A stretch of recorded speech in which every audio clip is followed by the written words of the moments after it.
Si votre glycémie à jeun le matin est supérieure à 126 mg par décilitre, si votre HbA1c dépasse 6-5%, ou si vous ressentez une fatigue extrême l'après-midi, vos cellules pancréatiques sont en train de mourir en ce moment même et vous ne le remarquez même pas. Selon l'Organisation mondiale de la santé, une personne meurt du diabète toutes les 7 secondes. Les diabétiques ont 4 fois plus de risque de crise cardiaque, 3 fois plus de risque d'AVC, 10 fois plus de risque d'insuffisance rénale.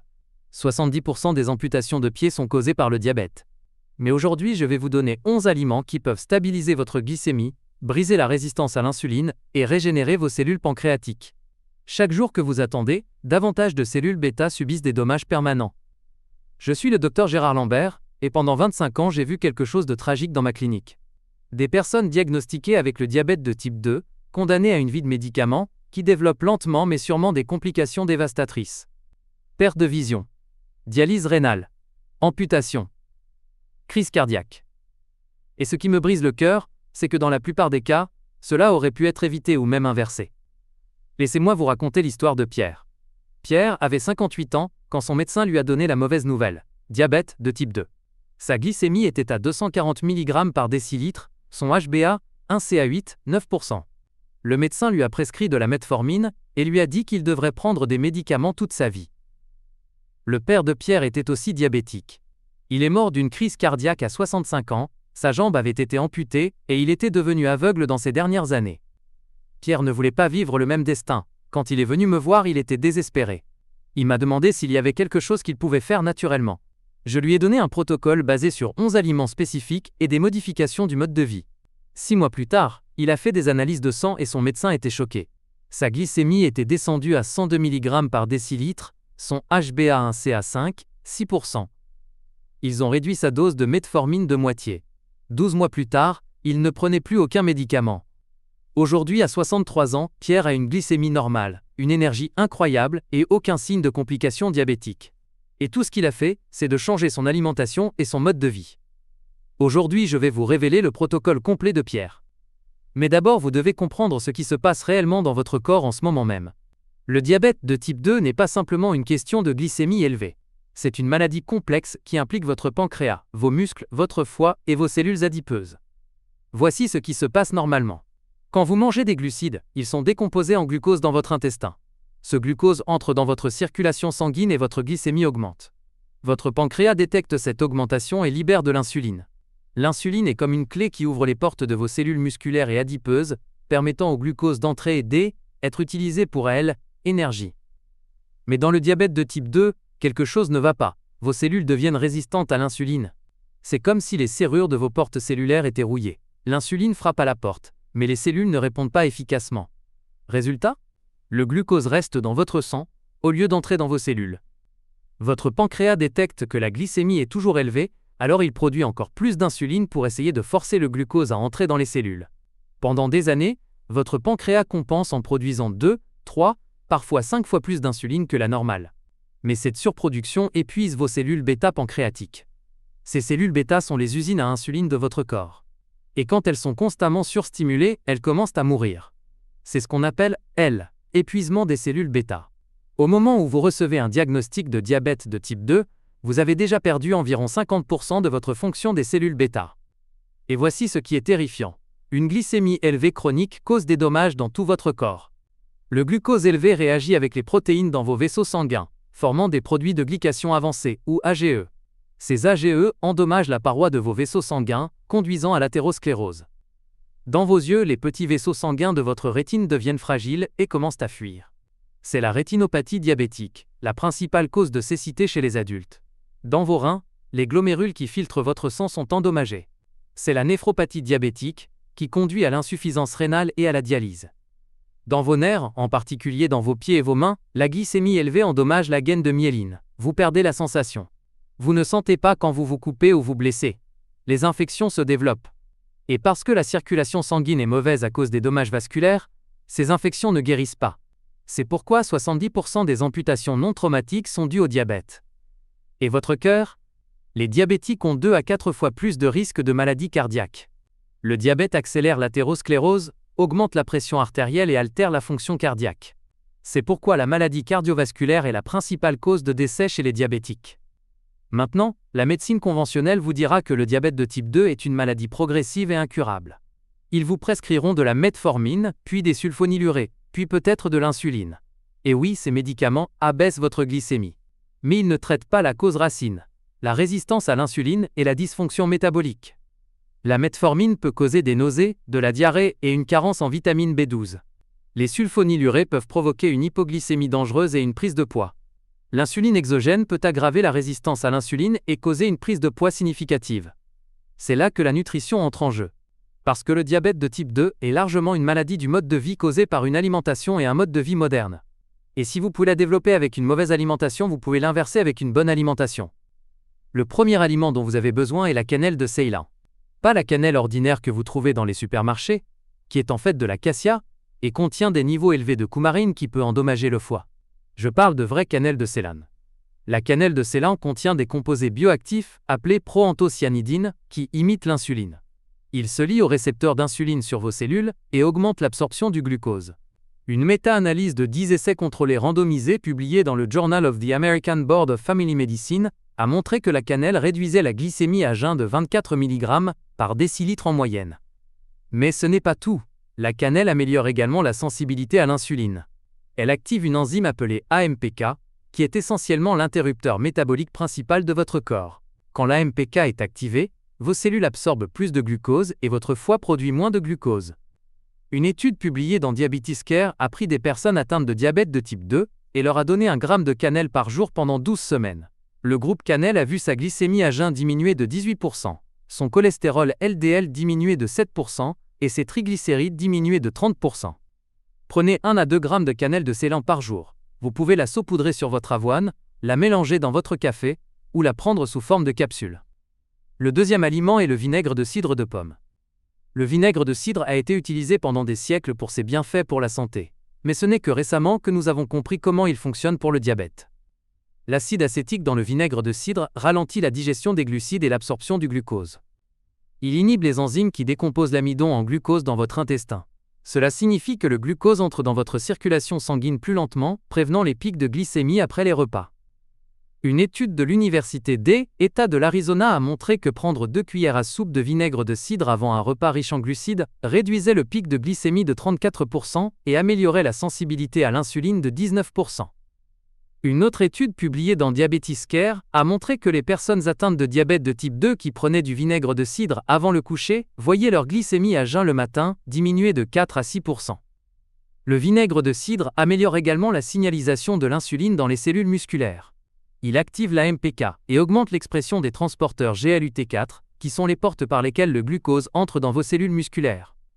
Prenez 1 à 2 cuillères à soupe de vinaigre de cidre de pomme dilué dans un verre d'eau 15 minutes avant vos repas principaux. Commencez avec une cuillère à soupe si vous n'en avez jamais pris auparavant.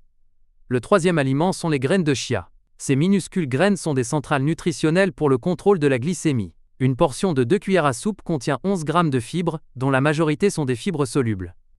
Les fibres solubles forment un gel dans votre intestin qui ralentit l'absorption du glucose.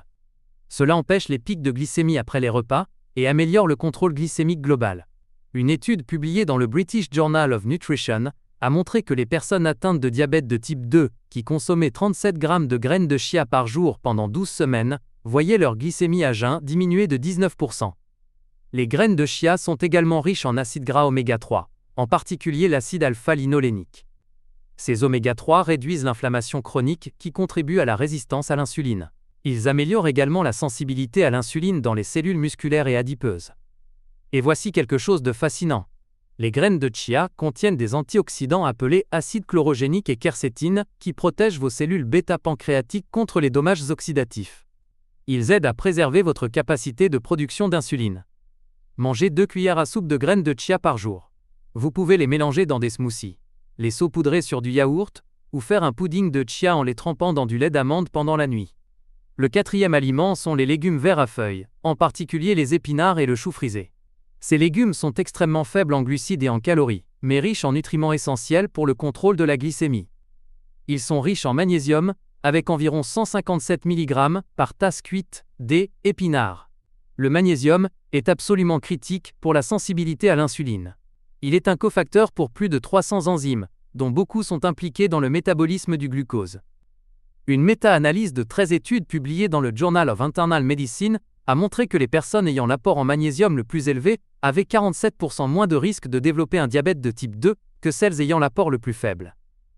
Les légumes verts à feuilles contiennent également de l'acide alpha-lipoïque, un antioxydant puissant qui améliore la sensibilité à l'insuline et réduit les symptômes de la neuropathie diabétique. Une étude a montré que la supplémentation en acide alpha-lipoïque améliorait l'absorption du glucose de 50%. Et ils sont pleins de nitrates qui se convertissent en oxyde nitrique dans votre corps. L'oxyde nitrique améliore la circulation sanguine, abaisse la pression artérielle et améliore la fonction endothéliale, ce qui est souvent altéré chez les diabétiques. Mangez au moins 2 tasses de légumes verts à feuilles par jour. Vous pouvez les faire sauter avec de l'ail et de l'huile d'olive, les ajouter à des smoothies ou les manger en salade. Le 5e aliment sont les baies, en particulier les myrtilles et les framboises. Contrairement aux autres fruits qui peuvent faire monter la glycémie, les baies ont un indice glycémique bas et sont riches en fibres qui ralentissent l'absorption du sucre. Les myrtilles contiennent des anthocyanes, des composés phytochimiques qui améliorent la sensibilité à l'insuline. Une étude publiée dans le Journal of Nutrition a montré que les personnes obèses résistantes à l'insuline qui consommaient un smoothie aux myrtilles quotidiennement pendant 6 semaines amélioraient leur sensibilité à l'insuline de 22%. Les framboises sont encore meilleures. Une tasse de framboise contient 8 grammes de fibres et seulement 5 grammes de sucre net. Elles contiennent également de la RH-éosmine, un composé qui peut augmenter la production d'adiponectine, une hormone qui améliore la sensibilité à l'insuline. Une étude animale publiée dans Obesity a montré que l'extrait de framboise empêchait le développement du syndrome métabolique et améliorait la tolérance au glucose. Mangez une tasse de baies par jour, de préférence le matin ou comme collation. Évitez les baies en conserve avec du sucre ajouté. Fraîches ou surgelées sont les meilleures. Le 6e aliment sont les noix, en particulier les amandes et les noix de Grenoble. Les noix sont riches en graisses saines, en fibres et en magnésium, ce qui en fait un aliment parfait pour le contrôle de la glycémie. Une étude publiée dans Diabetes Care a montré que les personnes atteintes de diabète de type 2, qui mangeaient 56 grammes d'amandes par jour pendant 24 semaines, voyaient leur HbA1c diminuer de 4% et leur cholestérol LDL diminuer de 9%. Les noix de Grenoble sont particulièrement puissantes car elles contiennent des niveaux élevés d'acides gras oméga 3 qui réduisent l'inflammation et améliorent la signalisation de l'insuline.